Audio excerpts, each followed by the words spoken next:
नमस्कार विद्यार्थी मित्रों, आज हम कक्षा 6 में पुस्तक हमारी मित्र पढ़ने वाले हैं। सबसे पहले तो हम जानें कि यहाँ पर यह जो इकाई का जो प्रकार है वह है पत्र लेखन। हमारे जीवन में दो चीज़ों का यहाँ पर महत्व बताया गया है, एक है पत्र और दूसरा है पुस्तक। तो सबसे पहले हम जानें कि पुस्तक का महत्व हमारे जीवन में क्या है और किस प्रकार हम पुस्तक में से अच्छी बातें सीख सकते हैं और पुस्तक को ये हमारे मित्र क्यों बताया गया है, इसके बारे में जानेंगे। तो आप देख सकते हैं कि जो पुस्तक होती है, अच्छी पुस्तक होती है, वह हमारे जीवन में नया ज्ञान भरने का कार्य करती है। कार्य के साथ साथ यानी कि अच्छा ज्ञान भी हमें देती है, भले बुरे का फर्क भी हमें बताती है। इसके साथ साथ हमारे अंदर जो अज्ञानता होती है उसे मिटाकर, अंधकार को मिटाकर नई रोशनी लाने का प्रयत्न पुस्तक हमारे जीवन में करती है। तो इसी प्रकार पुस्तकों का हमारे जीवन में बहुत ही महत्व है। साथ साथ जो किताबें होती है वह नए ज्ञान का स्रोत होती है। तो नए ज्ञान का स्रोत किस प्रकार? तो हम अगर अच्छी पुस्तक पढ़ते हैं तो उसमें से हमें ज्ञान विज्ञान की बातें सीखने को मिलती है, अच्छी बातें सीखने को मिलती है। अगर हम कोई धार्मिक पुस्तक पढ़ते हैं तो उसमें से हमें अच्छी बातें भी सीखने को मिलती है, साथ ही साथ हमारे अंदर अच्छे संस्कार का भी संचार होता है। और अगर हमारे अंदर अच्छे संस्कार हो, अच्छी बातें हो, तो हम दूसरों को भी बता सकते हैं। तो उसी प्रकार हम अच्छे पुस्तक पढ़कर हम हमारा उद्धार तो कर ही सकते हैं, लेकिन हमारे साथ साथ हम दूसरों को भी ज्ञान का संचार, हमारे अंदर अगर अच्छी बात हो, अगर हमारे अंदर कोई अच्छा ज्ञान हो तो हम दूसरों को बांट सकते हैं। तो उसी प्रकार हमारे जीवन में भी पुस्तकों का इतना ही महत्व होता है। साथ ही साथ यह पत्र में भी हमें यह सीख भी दी गई है कि हमें हर रोज अच्छी पुस्तक का एक पन्ना तो पढ़ना ही चाहिए, क्योंकि अगर हम अच्छी पुस्तक का एक पन्ना पढ़ेंगे तो हमारे अंदर अच्छी बातें आएगी, अच्छा ज्ञान आएगा और इस प्रकार हम हमारे जीवन को सजा सकते हैं एवं संवार भी सकते हैं। तो इसी प्रकार पुस्तक का हमारे जीवन में बहुत ही महत्व है। अगर हम कोई जनरल नॉलेज का जो पुस्तक होता है वो पढ़ते हैं तो हम ज्ञान विज्ञान की बातें भी सीख सकते हैं। देश विदेश में क्या हो रहा है यह भी हमें पता चल सकता है और यह बात जरूरी भी है हमारे जीवन में, क्योंकि यह सारी बात जानना भी उतनी ही आवश्यक है। तो इसी प्रकार हम पुस्तक का महत्व जो होता है हमारे जीवन में बहुत होता है। साथ ही साथ यहाँ पर बताया गया कि पुस्तक हमारे मित्र कैसे है। जो इकाई का नाम दिया गया है कि पुस्तक हमारे मित्र, तो पुस्तक हमारे मित्र कैसे हो सकती है? तो इस प्रकार की जो पुस्तक में से पढ़ी हुई जो बातें होती है, अच्छी बातें होती है, अच्छा ज्ञान होता है। अगर हम कोई रास्ता भटक गए होते हैं, कोई रास्ता गलत रास्ता जो हमने पकड़ लिया होता है, रास्ता भटक जाते हैं, तो अगर हम अच्छा पुस्तक पढ़ते तो अच्छा पुस्तक पढ़ने से हमारे अंदर ज्ञान आता है, अच्छी बुद्धि आती है और उसी प्रकार हम सही रास्ते पर आ सकते हैं। जिस प्रकार हमारा अच्छा मित्र होता है जो हमें अच्छी बातें सिखाता है, अगर कोई बुरा मित्र होता है तो हमें गलत रास्ते पर ले जाता है। लेकिन पुस्तक हमारी ऐसी सच्ची मित्रता, पुस्तक के साथ हमारी ऐसी सच्ची मित्रता होती है जो हमें कभी भी गलत रास्ते पर जाने ही नहीं देती। वह हमेशा अच्छी राह पर ही चलने का मार्ग दिखाती है। इसी प्रकार पुस्तक हमें हमारे मित्र यहाँ पर बताया गया है। तो यह हुई पुस्तक की हमारे जीवन में क्या महत्व है यह बात। साथ ही साथ यहाँ पर हमारा जो पुस्तक हमारे मित्र है वह उसका प्रकार है पत्र लेखन।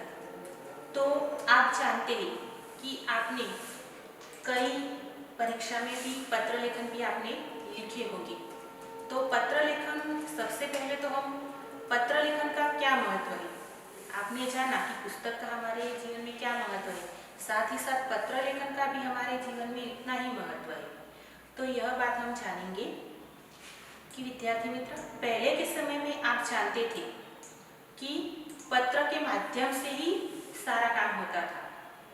आज का जो समय है आधुनिक, आज के समय में हम बहुत ही झड़पी, यानी कि कोई भी बात मैसेज करना हो या फैक्स करना हो, ईमेल करना हो, एसएमएस करना हो, वो बहुत ही झड़प से हम कर सकते हैं। लेकिन पहले के समय में यह सिर्फ और सिर्फ पत्र लेखन के माध्यम से ही होता था। ऐसी कोई आधुनिक चीज़ें हमारे पास नहीं थी। तो पहले के समय में क्या होता था कि डाकिया, यानी कि हम जो अभी कहते हैं पोस्टमैन, वह एक गांव से दूसरे गांव अपने पत्रों को लेकर जाता था और फिर जिसका पता हो वहाँ पर वह दे आता था। एक सप्ताह के बाद वह पत्र अगर गांव नजदीक हो तो 2-3 दिन में पत्र मिल सकता था, लेकिन अगर गांव दूर हो तो एक सप्ताह भी लग जाता था। इससे क्या होता था, अगर कोई अगत्य की बात हो, किसी का निधन हो गया हो या कोई अन्य बात हो, तो एक सप्ताह के बाद हमें यह जानने को मिलता था। लेकिन भले इसका यह जो बात है वह थोड़ी असरकारक नहीं थी, लेकिन पत्र लेखन के माध्यम से एक अच्छी बात भी थी इस समय में। वह क्या थी कि पत्र लेखन के माध्यम से लोग प्रेम से एक दूसरे के साथ जुड़े रहते थे।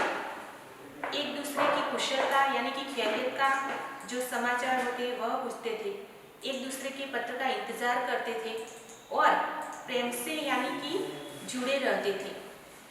आज के समय में भी यह सारी बातें होती है, लेकिन इतनी असरकारक नहीं होती, क्योंकि आज के समय में हम जान सकते हैं कि एक ही सेकंड में हम अपने मित्र से बात भी कर सकते हैं, अपने मित्र को एसएमएस भी कर सकते हैं, अपने मित्र के साथ ईमेल भी कर सकते हैं, लेकिन इतनी मित्रता और प्रेम हमें देखने को नहीं मिलता था। क्या होता था कि आज के समय में लोग एक दूसरे के निकट न रहकर सिर्फ और सिर्फ दूरी बनाए रखना चाहते हैं, लेकिन पहले के समय में यह बात नहीं थी। पहले के समय में लोग एक दूसरे से निकटता ज़्यादा रखने का प्रयत्न करते थे। तो पत्र लेखन का महत्व भी यही होता है कि साथ ही साथ हमारे जीवन में प्रेम और मूल्य का भी बहुत महत्व होता है। तो इस प्रकार जो पुस्तक होती है, तो पुस्तकों का हमारे जीवन में बहुत ही महत्व होता है। उसी प्रकार हमारे जीवन में पत्र लेखन का भी उतना ही महत्व होता है। यह जो पत्र है, पत्र लेखन, अब मैं आपसे कहना चाहती हूँ कि पत्र लेखन किस प्रकार लिखा जाता है। तो सबसे पहले तो हम, यानी कि ऊपर जो पत्र लेखन का जो पता होता है, हम जिसे पत्र लिखने वाले हैं उसका हम पता लिखते हैं। पता लिखने के बाद नीचे की ओर संबोधन, यानी कि पता जो होता है वह बाईं ओर लिखा जाता है, फिर दाईं ओर पत्र लिखने का संबोधन, पत्र लिखने वाला अपना संबोधन लिखता है, यानी कि जिसे लिखा जाता है उसका संबोधन। जैसे कि हम अपने मित्र को लिखते हैं तो प्रिय मित्र, अगर पिताजी को लिखते हैं तो पूज्य पिताजी, इस प्रकार यहाँ पर संबोधन लिखा जाता है। अब आप जानते हैं कि संबोधन के नीचे हम एक शब्द लिखते हैं, नमस्कार, सप्रेम नमस्कार, सादर प्रणाम। वह अपने संबंध के अनुसार लिखा जाता है।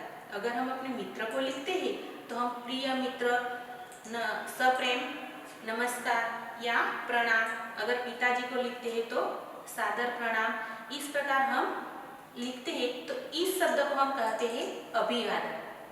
सबसे पहले हमने देखा कि बाईं ओर जो होता है में पत्र लिखने वाले का पता लिखते हैं, फिर दाईं ओर हम संबोधन लिखते हैं। संबोधन के नीचे हम जो शब्द लिखते हैं इसे हम अभिवादन कहेंगे। और फिर विषय, तो विषय यानी कि हम पत्र किस बारे में लिखने वाले हैं तो उसका विषय लिखा जाता है। और फिर हमें पत्र लिखने का कारण बताया जाता है। और फिर उसके बाद बाईं ओर जिसने पत्र लिखा होता है उसका नाम लिखा जाता है। तो इसी प्रकार हम पत्र सही ढंग से लिख सकते हैं। तो यह बात हुई हमारे जीवन में पुस्तकों का क्या महत्व है, साथ ही साथ हमारे जीवन में पत्र लेखन का भी उतना ही महत्व है। तो अब यहाँ पर एक पत्र हम पढ़ने वाले हैं। जो पूजन नाम का जो लड़का है वह अपने प्रिय मित्र मनोज को पत्र लिखता है। उसका पत्र लिखने का जो विषय है वह है पुस्तक हमारे मित्र यानी कि पुस्तकों का हमारे जीवन में क्या महत्व है, उसके बारे में इस विषय पर उस लड़के ने यानी कि पूजन ने प्रिय मित्र मनोज को पत्र लिखा है। यहाँ पर सबसे पहले उसने अपना पता लिखा है। तो पता है कि 195 उमियानगर सोसाइटी, यह उसके सोसाइटी का नाम लिखा गया है। मुंद्रा, जिला कच्छ, दिनांक 4/8/2011। तो उस प्रकार उसने अपना पूरा पता लिखा है सबसे पहले। फिर उसने अपने प्रिय मित्र यानी कि संबोधन लिखा है। तो अपने मित्र से लिख रहा है, तो उसने अपने मित्र को प्रिय मित्र मनोज उस प्रकार संबोधन किया गया। नमस्ते यानी कि नमस्ते करके उसने अभिवादन किया है। तो इस प्रकार उसने सबसे पहले अपने मित्र का पता लिखा यानी कि खुद का पता लिखा है, फिर संबोधन लिखा है और नमस्ते यानी कि अभिवादन लिखा है। अब यहाँ पर मनोज अपने पत्र का कारण बताना चाहता है और किस प्रकार पत्र की शुरुआत करता है। तो आप देखिए कि सबसे पहले वह कहता है कि मैं यहाँ कुशल हूँ, सकुशल। तो सबसे पहले हम भी अगर किसी को पत्र लिखते हैं तो सबसे पहले हमें यानी कि अभिवादन के बाद विषय लिखा जाता है और विषय के अनुसार हम नीचे कारण लिखते हैं। अगर हम हमारे परिवारजनों को लिखते हैं, मित्र को पत्र लिखते हैं, तो सबसे पहले हमें उसके कुशलता के समाचार पूछने चाहिए। तो उसी प्रकार यहाँ पर भी पूजन ने क्या किया, सबसे पहले अपने मित्र के कुशल यानी कि खुश होने का अपने मित्र के समाचार पूछे कि मैं यहाँ पर सकुशल हूँ। वह अपने बारे में सबसे पहले बता रहा है कि मैं यहाँ पर सकुशल हूँ यानी कि मैं यहाँ पर अच्छा हूँ। आशा है कि वहाँ सभी कुशल होंगे।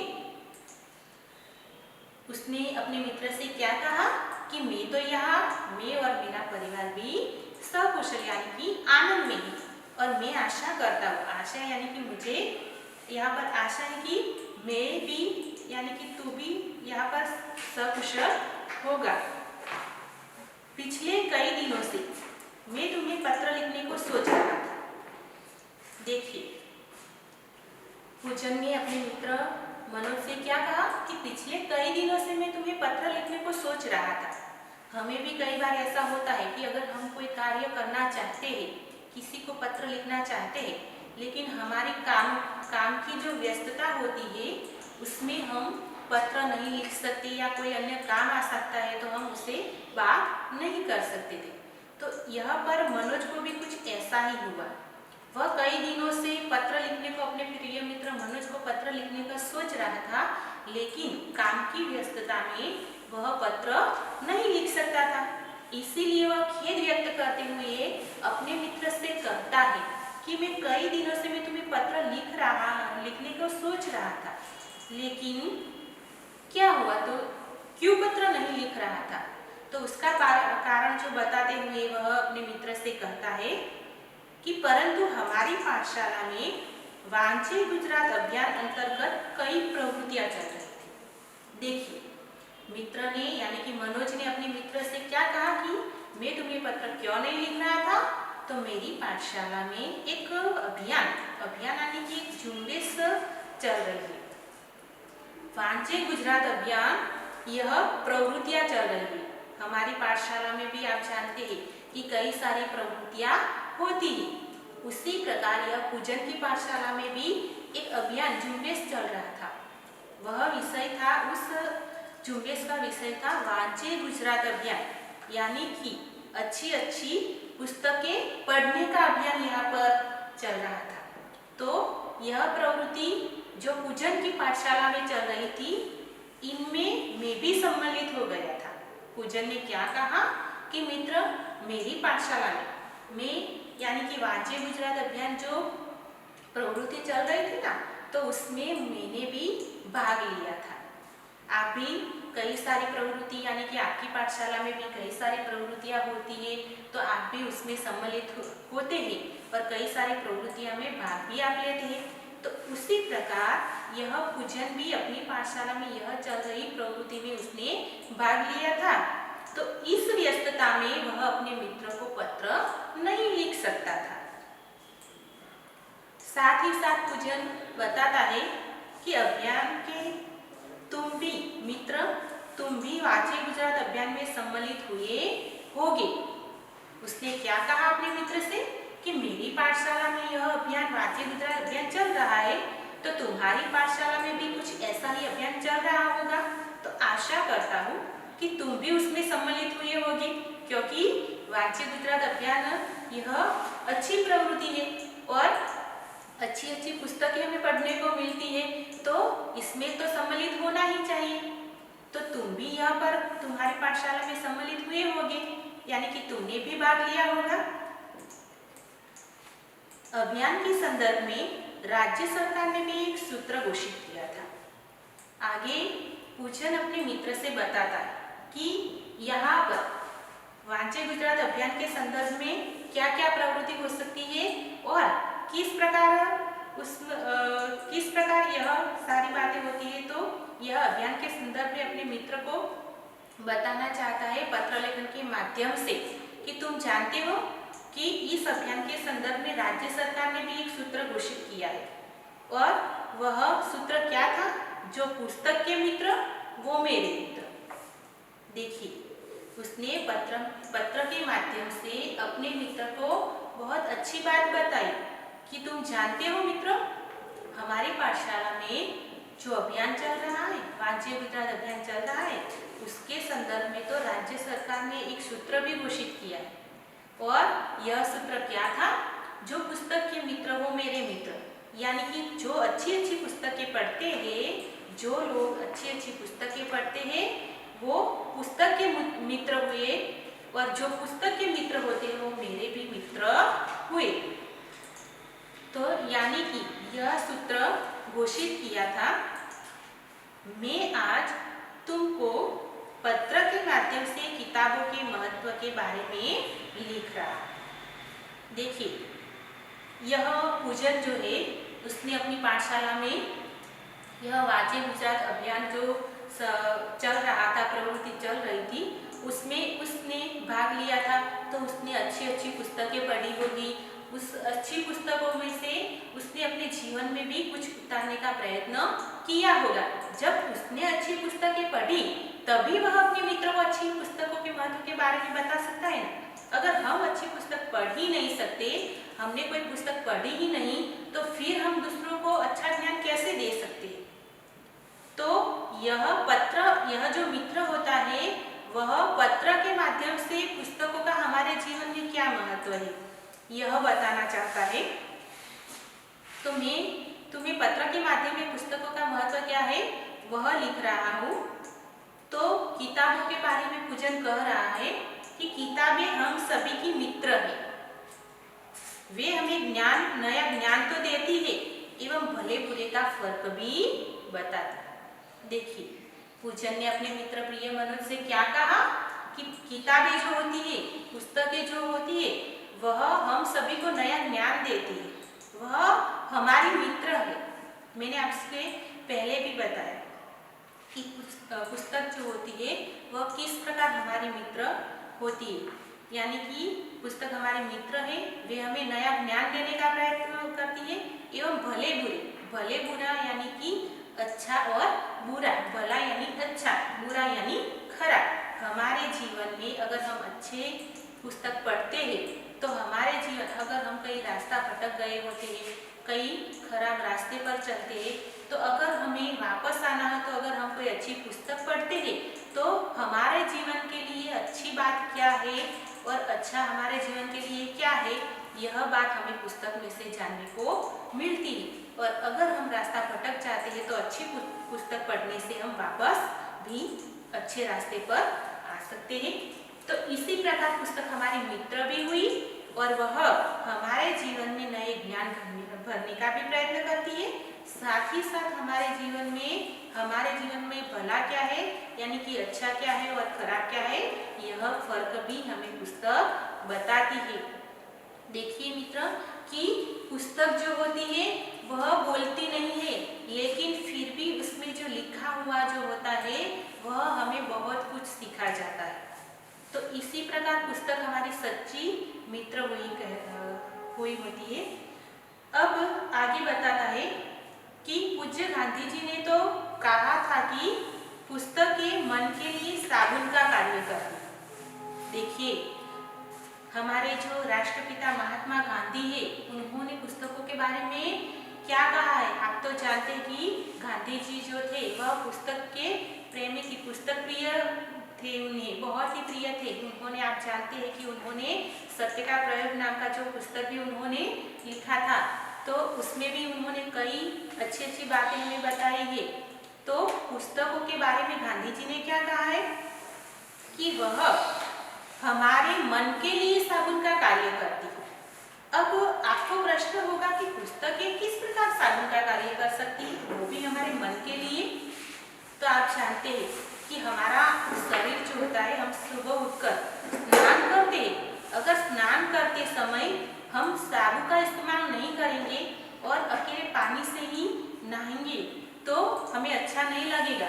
लेकिन जब तक हम स्नान करते समय साबुन से नहाए तो भी हमें अच्छा लगता है, क्योंकि हमारे साबुन से हमारे जो शरीर का जो मैल होता है वह हम मिटा सकते हैं। उसी प्रकार जो पुस्तक होता है, अच्छी अच्छी पुस्तकें होते हैं, वह पढ़ने से हमारे मन का जो मैल होता है ना, वह हम निकाल सकते हैं। इसीलिए पुस्तक यानी कि अच्छी पुस्तक जो होती है वह हमारे मन के लिए, हमारे मन के मैल को दूर करने के लिए साबुन का कार्य करती है।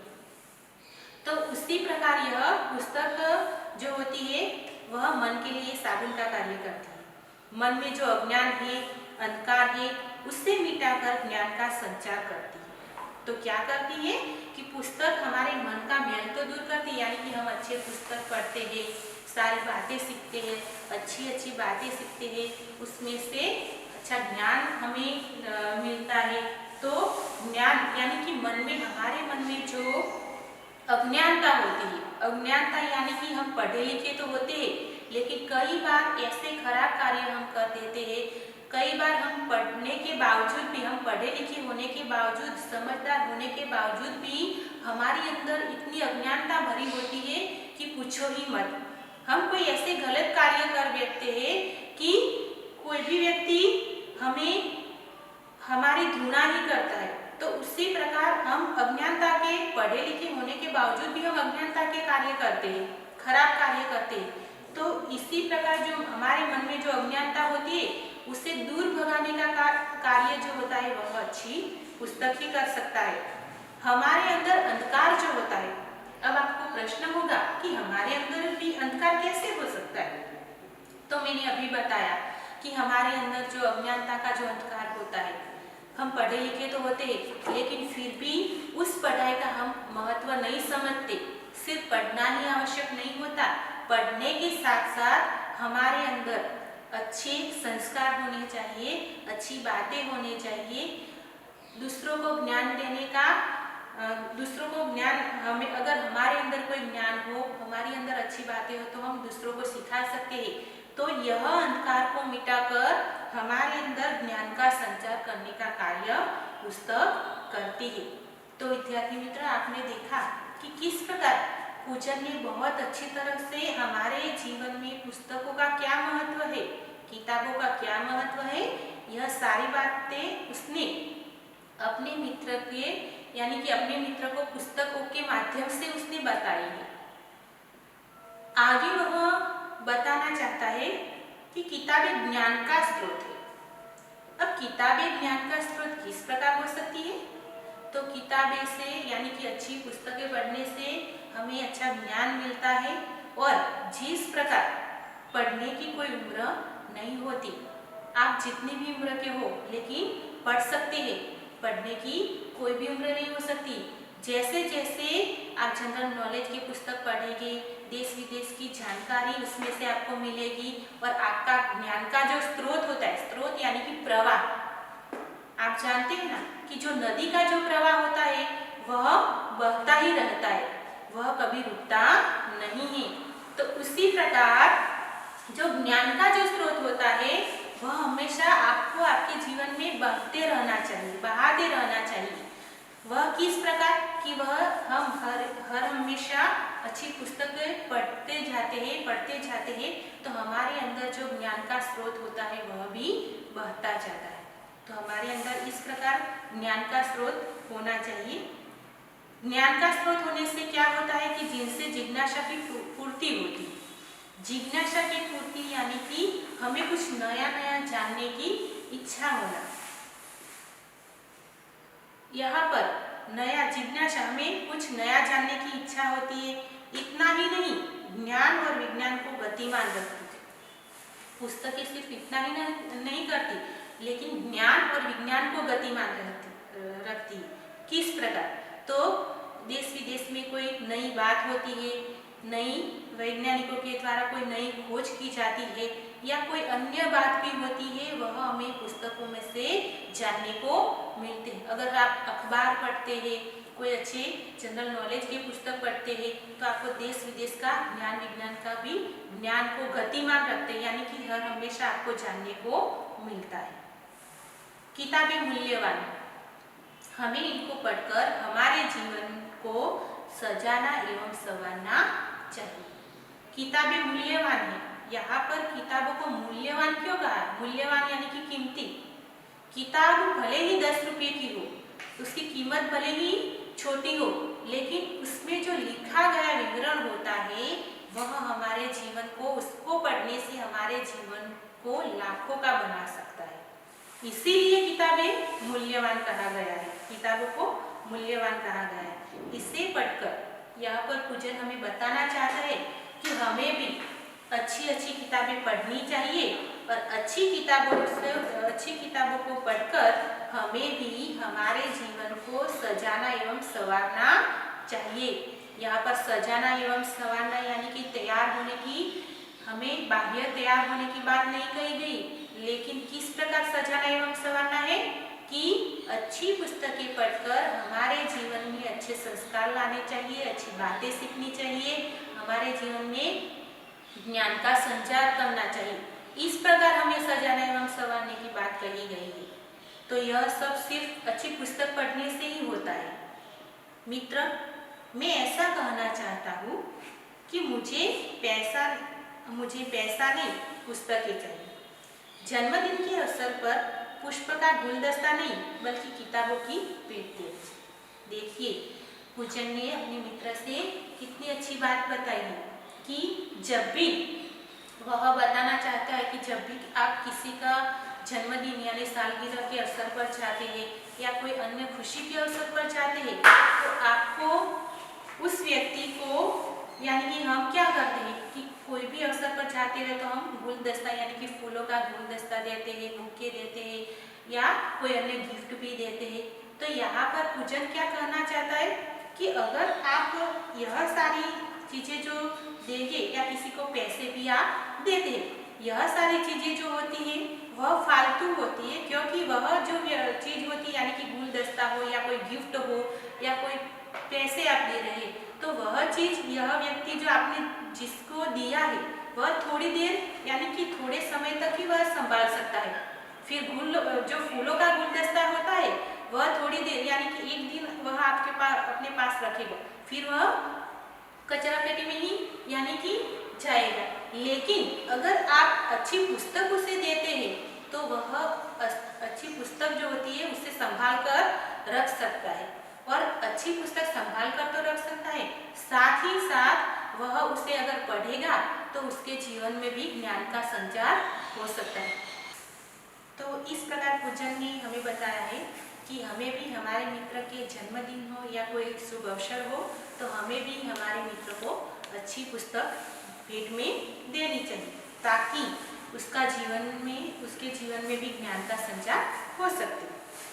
पुस्तक ही हमारे मित्र है और रहेंगे। यहाँ पर कहना चाहता है कि पुस्तकें तो सदा से हमारे मित्र है और हमेशा रहेंगी। इनको पढ़कर ज्ञान अर्जन करने की जिम्मेदारी हम सब। यहाँ पर पूजन कहना चाहता है कि इसको पढ़कर ज्ञान अर्जन करने की, अर्जन करना मतलब कि ज्ञान को हमेशा हमारे अंदर बढ़ावा देना, यानी कि ज्ञान का जो स्रोत है उसको हमें संभाल कर रखना चाहिए। तो उसकी जिम्मेदारी हम सबकी है। कोई एक ही व्यक्ति अगर अच्छी पुस्तकें पढ़े और फिर वह दूसरों को ज्ञान दे, ऐसा नहीं, लेकिन हम सबको यह नियम लेना चाहिए, हम सबको यह ध्यान रखना चाहिए कि हर एक व्यक्ति को अपनी जिम्मेदारी समझकर हर एक व्यक्ति को हर रोज एक अच्छी पुस्तक पढ़ना चाहिए। तभी हम सब व्यक्ति जो होते हैं उसमें अच्छी बातें और अच्छे संस्कार आ सकते हैं। मैंने हर रोज की अच्छी किताब का एक पन्ना पढ़ना शुरू कर दिया। देखिए कि जब पूजन उसकी पाठशाला में यह वांचे गुजरात अभियान चल रहा था, उसमें वह सम्मिलित हुआ, तभी वह अच्छी बातें सीख सका और अपने मित्र को भी बता सका और उसे यह भी ज्ञान हुआ कि मैंने तो आज से ही एक अच्छी किताब का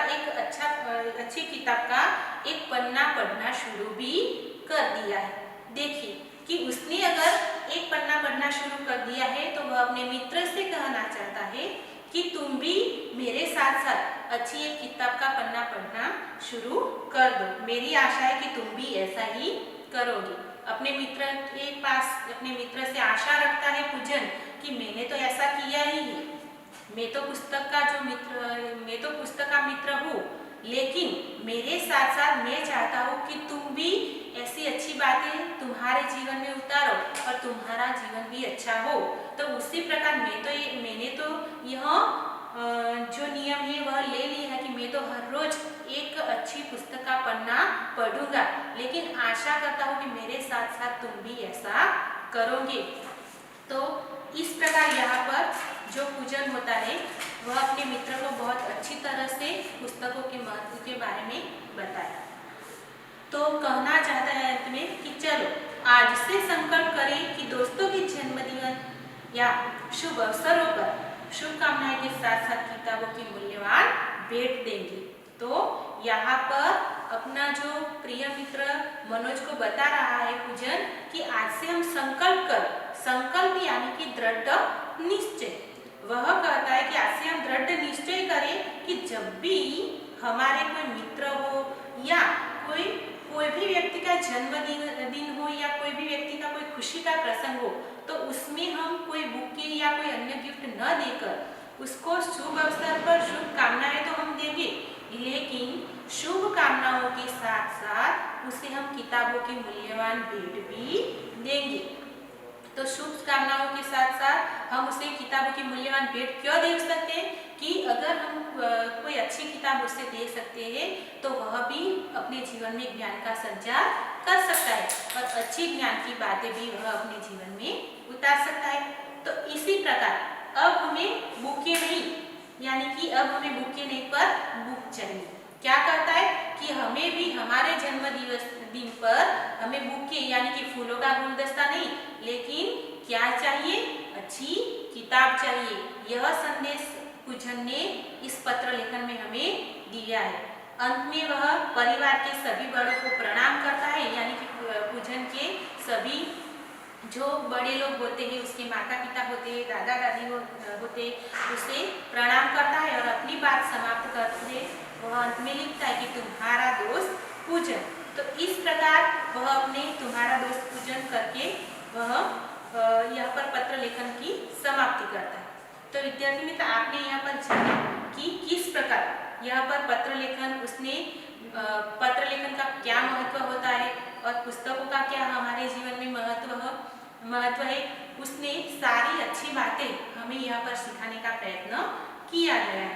अब यहाँ पर आप देख सकते हैं कि मैंने यहाँ पर समानार्थी शब्द लिखे हैं। कि मूल्यवान यानी कि कीमती, अवसर यानी कि मौका, नूतन यानी कि नया। साथ ही यहाँ पर मैंने विरोधी शब्द जो लिखे हैं कि प्रश्न यानी कि उत्तर, मित्र यानी कि शत्रु और भला यानी कि बुरा। अब आपको पत्र लेखन किस प्रकार, अगर आपकी परीक्षा में भी पूछा जाए या कोई भी अन्य जगह पर पत्र लेखन आप सबसे पहले किस प्रकार लिखते हैं, तो ऐसा हम यहाँ पर सीखेंगे।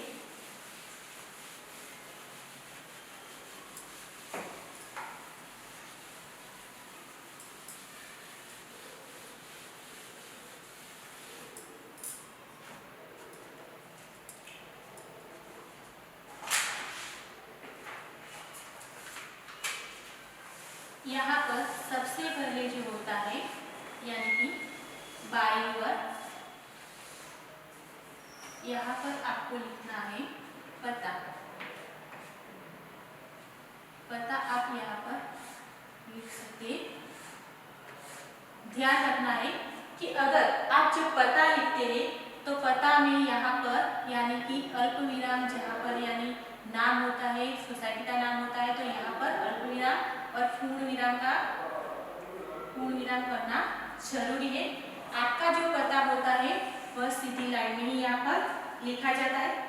जब पत्र लिखने वाले का जब पता यहाँ पर लिखते हैं तो एक लाइन को छोड़कर यहाँ पर बाईं ओर यहाँ पर आप जैसे कि लिखते हैं कि पूज्य पिताजी, तो यह हुआ संबोधन। आप संबंध के अनुसार आप संबोधन यहाँ पर लिख सकते हैं। अगर यहाँ पर मैंने पूज्य पिताजी को लिखा है तो अगर यहाँ पर अगर आप मित्र लिखते हैं तो यहाँ पर लिख सकते हैं कि प्रिय मित्र। संबोधन आप संबंध के अनुसार कर सकते हैं। उसके नीचे यहाँ पर संबोधन के नीचे यहाँ पर मैंने पूज्य पिताजी को लिखा है तो मैं लिखूंगी कि सादर प्रणाम। पूज्य पिताजी के पीछे यहाँ पर आपको अल्प विराम करना है और सादर प्रणाम, यहाँ सादर प्रणाम यह बात हुई कि अभिवादन, इसे हम कहेंगे अभिवादन। तो अभिवादन के पीछे सादर प्रणाम जो आपने लिखा है उसके पीछे आपको पूर्ण विराम करना आवश्यक है।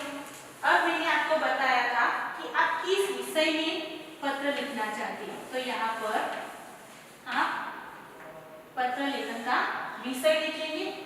साथ ही साथ विषय के नीचे भी आप यहाँ पर पत्र लिखने का कारण लिखेंगे। पत्र लिखने का कारण लिखने के बाद अब आप बाईं ओर यहाँ पर जब आपका पत्र समाप्त हो जाता है तो जिसने पत्र लिखा होता है उसका नाम, तो यहाँ पर आप लिख सकते हैं कि आपका आज्ञाकारी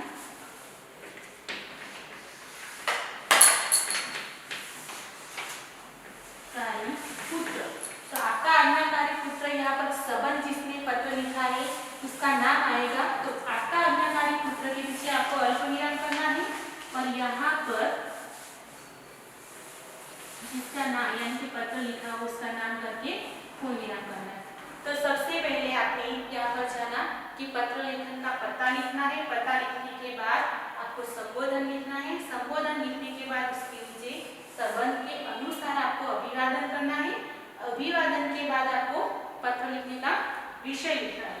फिर विषय के यानी कि पत्र लिखने का यहाँ पर कारण आपको लिखना है और जब पत्र समाप्त हो जाता है तो समाप्ति के बाद यहाँ पर जिसका भी संबंध हो उस व्यक्ति के साथ उसका नाम यहाँ पर लिखा जाता है। तो यह हुआ पत्र लेखन का, किस प्रकार हम पत्र लेखन लिख सकते हैं।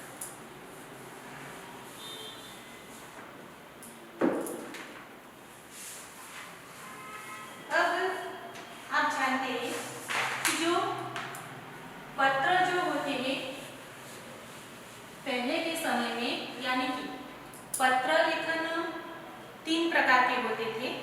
तो सबसे पहला यानी कि पत्र जो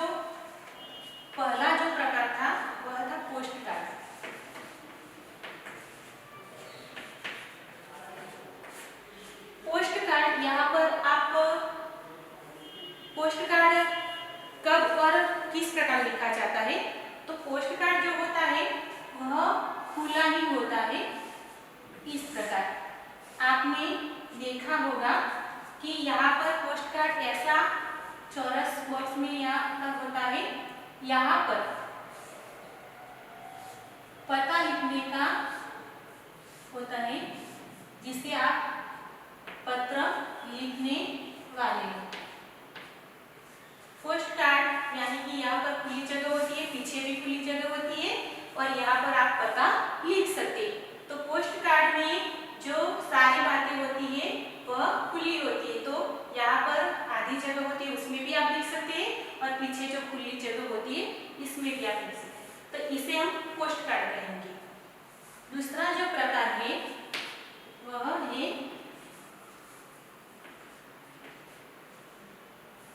अंतर्देशीय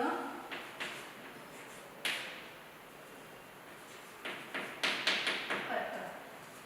अब अंतर्देशीय पत्र, इसे अंतर्देशीय पत्र क्यों कहते हैं? तो यह जो अंतर्देशीय, अंतर यानी कि यह जो पत्र लेखन में जो बातें होती है वह गुप्त रखी जाती है, इसीलिए यह जो पत्र होता है वह चारों ओर से बंद किया हुआ होता है। इसका जो कवर होता है यानी कि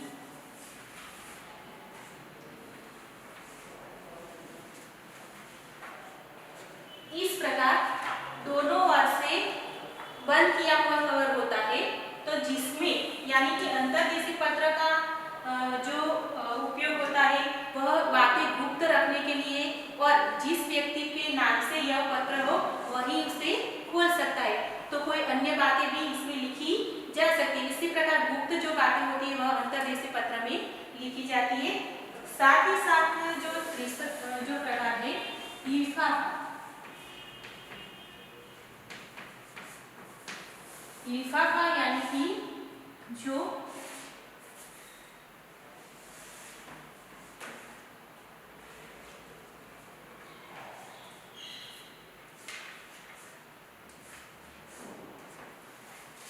कवर हम जिसे कहते हैं, तो कवर में यहाँ पर लिफाफा में हम क्या करते हैं कि एक चौरस बॉक्स का लिफाफा होता है, उसमें हम किस प्रकार पत्र डाल सकते हैं? तो एक कागज होता है, तो कागज में हम अपनी सारी बातें लिख सकते हैं।